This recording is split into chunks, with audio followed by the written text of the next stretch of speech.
जय माता दी। आज मैं आंवला नवमी की व्रत कथा एवं शुभ मुहूर्त बताने जा रही हूँ। आंवला नवमी हमारे धार्मिक मान्यताओं के अनुसार इस दिन आंवला के पेड़ की पूजा किया जाता है। आंवला नवमी के दिन ही हमारे सतयुग का शुरुआत हुआ था। इस दिन विष्णु और लक्ष्मी जी की पूजा किया जाता है। आंवला नवमी के दिन आप किसी आंवला के पेड़ के नीचे जा कर के कच्चे दूध, सूता, घी, दूध, अगरबत्ती से आंवला का पूजन करना चाहिए। और शाम को लक्ष्मी की प्राप्ति के लिए एक दीपक, लंबी बातिका घी भर के दीपक में अपनी धन की कामना लेकर के पीपल के वृक्ष में अवश्य लगाएं। लक्ष्मी स्तोत्र का पाठ करें तो लक्ष्मी की प्राप्ति होती है। कार्तिक मास के शुक्ल पक्ष की नवमी तिथि 9 नवंबर को रात 10:45 में शुरू हो जाएगा। अगले दिन 10 नवंबर को रात 9:01 पर समापन हो जाएगा। आंवला नवमी 10 नवंबर को मनाई जाएगी। इस दिन आंवले के पेड़ का पूजन कर परिवार के लिए आरोग्य और सुख समृद्धि की कामना की जाए। इस दिन जो भी आप दान, जप, तप, पूजा करते हैं तो सभी पापों से छुटकारा पा जाते हैं और सभी कामनाओं की पूर्ति होती है। धार्मिक मान्यताओं के अनुसार अक्षय नवमी के दिन आंवले के वृक्ष में विष्णु भगवान और शिव जी निवास करते। शास्त्रों के अनुसार अक्षय नवमी के दिन किया हुआ पुण्य कभी समाप्त नहीं होता। इस दिन कुछ खास उपाय किए जाते हैं धन की प्राप्ति के लिए। धार्मिक मान्यताओं के अनुसार इस दिन आंवले के पेड़ के नीचे पूजा करने से भगवान विष्णु और लक्ष्मी को आप साथ ले आ सकते हैं। इसके लिए सबसे पहले आंवले के वृक्ष के नीचे गंगा जल छिड़के पेड़ को चारों तरफ से घी के दीपक से सजाएं, फूल अर्पित करें और परिक्रमा करें तो लक्ष्मी प्रसन्न हो जाती हैं। आंवले के पेड़ के नीचे भोजन करें तो शरीर शुद्ध हो जाता है। यदि संभव हो तो परिवार सहित पेड़ के नीचे भोजन बनाएं और वहीं पे भोजन ग्रहण करें, लेकिन वहाँ पे जूठन नहीं छोड़ना चाहिए, तुरंत ही साफ करके चले आना चाहिए। आंवले के वृक्ष के नीचे विष्णु भगवान और लक्ष्मी जी की कथा सुननी चाहिए तो लक्ष्मी जी प्रसन्न होती हैं और सुख समृद्धि का आगमन होता है। इस दिन जरूरतमंदों को, ब्राह्मणों को पुण्य के लिए भोजन कराएं। उस दिन घर में धन यदि वृद्धि करना चाहते हैं तो आंवले के पेड़ के नीचे 1 का सिक्का वहीं पे गाड़ देना चाहिए, जिससे कि आपकी आर्थिक स्थिति सुधरने लग जाती है। काशी नगरी में बहुत ही धर्मात्मा, दानी तथा निसंतान एक वर्णिक रहे। वे पति पत्नी दोनों संतान के अभाव से दिनों दिन कातर और मलिन होते जा रहे थे। कुछ समय पश्चात वैश्य की पत्नी से एक स्त्री ने कहा कि यदि तुम किसी पराई लड़की की बलि भैरव के मंदिर में जा करके पुत्र की कामना करके बलि चढ़ा दो तो पूरी हो जाएगी। यह बात वैश्य के पास पहुंची मगर वह अस्वीकार कर दिया। लेकिन सखी की बात वैश्य की पत्नी को भूली नहीं, मौके की तलाश करती रही। एक दिन लड़की को भैरव देवता के नाम पर कुएं में गिरा दिया। इस हत्या का परिणाम बड़ा उल्टा हुआ। लाभ की जगह उसके सारे बदन में कोढ़ हो गया। लड़की प्रेतात्मा से सताने लगी।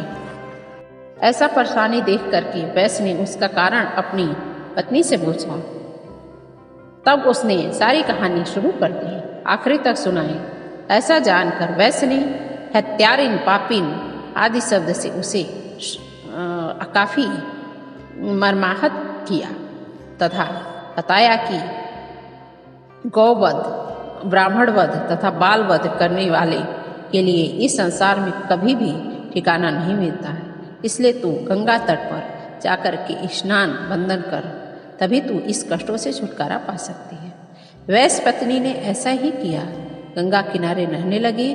थोड़ी ही देर बीतने के बाद एक दिन गंगा जी वृद्धा स्त्री का रूप धारण करके आई और कहने लगी, हे दुखिया, तू मथुरा नगरी में जाकर के कार्तिक नवमी का व्रत कर रखना, आला नवमी की परिक्रमा करके पूजन करना।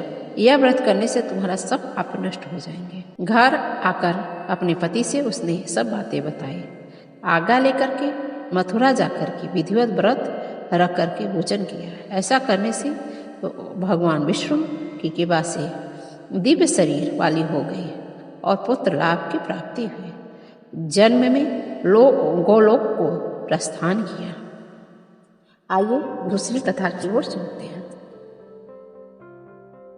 कथा करने से पहले आपसे अनुरोध करना चाहती हूँ कि यदि आप हमारे चैनल पर नए हैं तो कृपया करके लाइक करिए, सब्सक्राइब करिए, शेयर करिए और बेल आइकन को प्रेस कर दीजिए, जिससे कि सारे नोटिफिकेशन आपके पास जाते ही रहे। एक राजा था। उसका प्रण था कि वह रोज 1.25 मन आंवले का दान किया करता था, तभी खाना खाता था। इससे उसका नाम आवाल्या राजा पड़ गया। एक दिन उसके बहू बेटे सोचा कि राजा इतने सारे आंवले का दान रोजाना करते हैं, इस प्रकार तो एक दिन सारा खजाना ही खाली हो जाएगा। इसलिए बेटे ने राजा से कहा कि उसे इस तरह दान करना बंद कर देना चाहिए। बेटी की बात सुनकर राजा को बहुत दुख हुआ। राजा रानी महल छोड़ करके बियाबान जंगल में पहुंच गए। राजा रानी आंवला दान नहीं कर पाए और पढ़ करके कुछ खाया पिया नहीं। जब भूखे प्यासे 7 दिन हो गए तब भगवान ने सोचा, यदि मैंने इसका प्रण नहीं रखा तो सत की ही रह जाएगी और उसका विश्वास भी भगवान से चला जाएगा। इसलिए भगवान ने जंगल में महल, राज, बाग, बगीचे सब बना दिए और ढेर सारे आंवले का पेड़ लगा दिए। सुबह राजा रानी उठे तो देखा कि जंगल में उसके राज्य से भी दुगुना राज बसा हुआ। राजा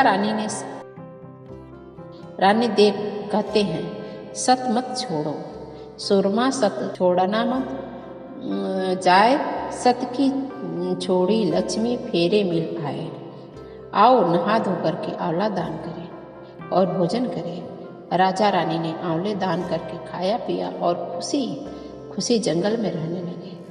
उधर आंवला देवता का अपमान करने से, वह माता पिता से बुरा व्यवहार करने के कारण बहू बेटे का बुरा राज्य दुश्मनों से छीन लिया। दाने दाने के लिए मोहताज हो गए और काम ढूंढते हुए अपने पिता के राज्य में पहुंचे। उनकी हालत इतने बिगड़ चुके थे कि पिता ने उन्हें बिना पहचाने हुए काम पर रख लिया। बेटे बहू सोचा भी न सकते कि उसके माता पिता इतने बड़े राज्य के मालिक हो चुके हैं। उन्होंने भी अपने माता पिता को पहचाना नहीं। एक दिन बहू ने सास के बाल गूंथते समय उसकी पीठ पर मस्सा देखा। उसे यह सोच कर रोने आ गया, ऐसा मस्सा मेरी सास के भी पीठ पर था। हमने ये सोचकर उन्हें आंवले दान करने से रोका था कि हमारा सब धन नष्ट हो गया। आज वे लोग जाने कहाँ होंगे।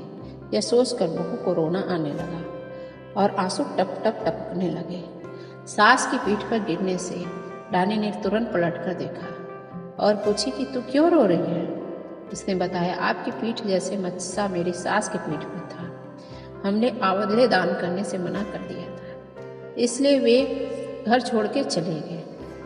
तब रानी ने उन्हें पहचान लिया, सारा हाल पूछा, अपना हाल बताया, अपने बेटे बहू को समझाया कि दान करने से धन कभी कम नहीं होता बल्कि बढ़ता है।